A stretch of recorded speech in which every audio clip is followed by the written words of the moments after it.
65.67% polling అట. 2019 లోక్సభ ఎన్నికల కన్నా 2.95% ఎక్కువ అట. సో 2019 లోక్సభ ఎలక్షన్స్ కంటే కూడా ఒక 3% ఎక్కువగా తెలంగాణలోని 17 లోక్సభ నియోజకవర్గాల్లో పోలింగ్ నమోదైంది. సో టోటల్ లెక్క వచ్చింది క్లారిటీగా. సో నిన్న 64.9 అన్నారు, 64.7 అన్నారు. నిన్న మధ్యాహ్నానికి పూర్తి లెక్కని ఎలక్షన్ కమిషన్ విడుదల చేసింది. ఆ లెక్క ప్రకారం చూస్తే 65.67% పోలింగ్ రాష్ట్రంలో నమోదైంది. అత్యధికంగా భువనగిరి లోక్సభ నియోజకవర్గంలో 76.78% పోలింగ్ నమోదైంది. ఎక్కడ? భువనగిరి నియోజకవర్గంలో. మరి ఇది పైసల వ్యవహారమా లేకపోతే బీసీలు ఏకీకృతమై పోలరైజ్ అయి ఓట్లు వేయడం వల్ల ఇది జరిగిందా? ఇంత పర్సంటేజ్ వచ్చిందా? లేదు వాళ్ళు ఇచ్చిన ఒక దగ్గర 200 ఇచ్చారు, ఒక దగ్గర 300 ఇచ్చారు, ఒక దగ్గర 500 ఇచ్చారు. మునుగోడులో అయితే రాజగోపాల్ రెడ్డి 500 పంచిండు. మరి ఈ పైసల వ్యవహారంతో అంతా గంపగుత్తగా పోయి ఓట్లు వేసిరా? ఏదన్నది జూన్ 4వ తేదీనే తెలుస్తుంది. అతి తక్కువగా హైదరాబాద్లో 48.48% నమోదైందట. ఇందులో చాలామంది ఆంధ్రాకు వెళ్ళిన వాళ్ళు ఉన్నారు. అండ్ హైదరాబాద్లో ప్రతిసారి వాళ్ళున్నా వీళ్ళున్నా ఎప్పుడు కూడా ఇక్కడ పర్సంటేజ్ చాలా తక్కువగా ఉంటుంది. చదువుకున్న వాళ్ళే ఓటేయరు. తెలంగాణలోని 17 లోక్సభ నియోజకవర్గాల్లో 65.67% పోలింగ్ నమోదైంది.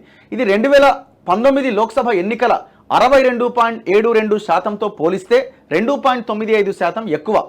నిరుడు జరిగిన అసెంబ్లీ ఎన్నికల పోలింగ్ శాతం 74.37%తో పోలిస్తే 8.7% తక్కువ. అంటే అసెంబ్లీ ఎలక్షన్స్లోనేమో ఎక్కువ వేసిర్రు, ఎక్కువ మంది ఓట్లు వేసిర్రు, ఇప్పుడు తగ్గింది. దీనికి రకరకాల కారణాలు ఉంటాయి. ఎందుకంటే ఒక అసెంబ్లీలో 2 నుంచి 2.5 లక్షల ఓటర్లు ఉంటారు.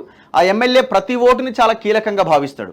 ఒక పార్లమెంట్ పరిధికి వచ్చేసరికి ఆ పార్లమెంట్ పరిధి కింద 7 అసెంబ్లీ నియోజకవర్గాలు ఉంటాయి. దీంతో పెద్దగా అందరినీ టచ్ చేసి అందరితో మాట్లాడి పోలింగ్ జరపడానికి అంతగా ఫోకస్ చేసే అవకాశం ఉండదు. ఎందుకంటే హ్యూజ్ స్ట్రెంత్ కాబట్టి. సో అందుకే ఇక్కడ మిస్ అవుతారు. వేరే వేరే ప్రాంతాల్లో అక్కడెక్కడ నివసించే వాళ్ళు పెద్దగా ఇంట్రెస్ట్ చూపించారు. ఎందుకంటే అసెంబ్లీ ఎలక్షన్స్లో ఏమవుతుంది, ఎమ్మెల్యేలు వాళ్ళ కింద ఉన్న వాళ్ళు ఇమీడియట్గా ఎక్కడెక్కడైతే ఏ గ్రామంలో బయట ఎక్కడ వేరే ఏ ప్రాంతాల్లో ఉన్న వాళ్ళకి డబ్బులు ఇచ్చి మరీ తీసుకొస్తారు. సో ఈ ఎంపీ ఎలక్షన్లో అట్లా ఉండదు.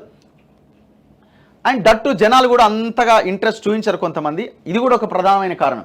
సోమవారం అండ్ ప్రలోభాల పర్వం కూడా కొంత తక్కువ ఉంటుంది ఎమ్మెల్యేతో కంపేర్ చేసి. ఇప్పుడు ఎమ్మెల్యే ఎలక్షన్లో 2,000, 3,000 కూడా పంచారు, 5,000 కూడా పంచారు కొన్ని నియోజకవర్గాల్లో. సో ఇప్పుడు అంత ఉండదు. ఇప్పుడు ఇచ్చిన దగ్గర కూడా 200, 300, 500 మ్యాక్సిమం ఇచ్చారు. సోమవారం పోలింగ్ కొన్ని చోట్ల 1000 రూపాయలు ఇచ్చినట్టున్నారు. సోమవారం పోలింగ్ ముగిసిన అనంతరం ఈవీఎంలను స్ట్రాంగ్ రూమ్లకు తరలించారు. ఎన్నికల్లో మొత్తం ఓట్లు, పోలైన ఓట్ల గణాంకాలను అధికారులు మంగళవారం ఖరారు చేశారు. ఆ ప్రకారంగా భువనగిరి లోక్సభ నియోజకవర్గంలో అత్యధికంగా 76.78, హైదరాబాద్లో అతి తక్కువగా 48.48% నమోదైంది. ఇక్కడ మీకు డీటెయిల్డ్ రిపోర్ట్ ఉంది చూడండి. ఇగో భువనగిరి 2019 లోక్సభలో భువనగిరిలో 74.48% నమోదైతే, మొన్న జరిగిన అసెంబ్లీ ఎలక్షన్లో 86.82% నమోదైతే, నిన్న జరిగిన ఎలక్షన్లో 76.78% నమోదైంది. సో గత లోక్సభతో పోలిస్తే కొంత పెరిగినప్పటికీ మొన్నటి అసెంబ్లీతో పోలిస్తే తగ్గింది, చాలా 10% తగ్గింది. ఖమ్మంలో నిన్న జరిగిన పోలింగ్లో 76.09% నెక్స్ట్ ప్లేస్లో ఉంది.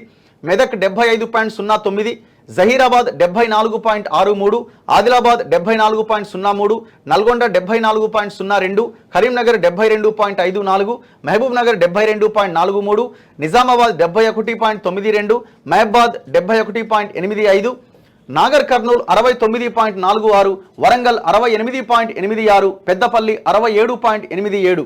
సో ఇంకా ఈ రిజర్వ్డ్ నియోజకవర్గాల్లో చాలా భారీ ఎత్తున తగ్గింది. ఒక్కసారి మనం గమనించాలి. కారణం ఏంటి మరి? వలసపోయిన కార్మికుల అత్యంత దారుణమైన పేదరికం ఉన్న ఈ నియోజకవర్గాల్లో ఎందుకు ఇంత తగ్గిందన్నది మనం విశ్లేషించుకోవాలి.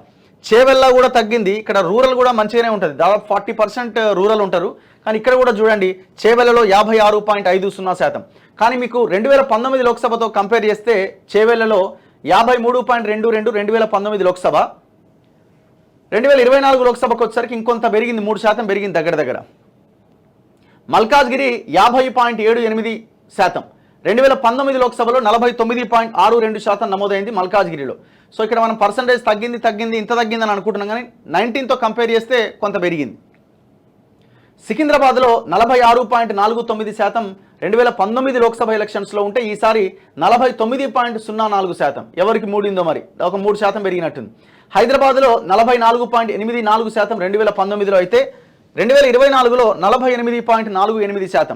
సో ఈ పెరిగిన పోలింగ్ పర్సంటేజ్ ఒక 2 నుంచి 3%. ఈ పెరిగిన పోలింగ్ పర్సంటేజ్ ఎవరికి వచ్చింది, ఎవరి కోసం జనాలు అంతగా వెళ్ళి ఓట్లు వేసారు అన్నది చూడాలి. పెద్ద పర్సంటేజ్ కాదు, బట్ ఎనీవే ఓటర్స్ పరంగా ఇండివిజువల్గా చూస్తే మాత్రం కొంత నెంబరే.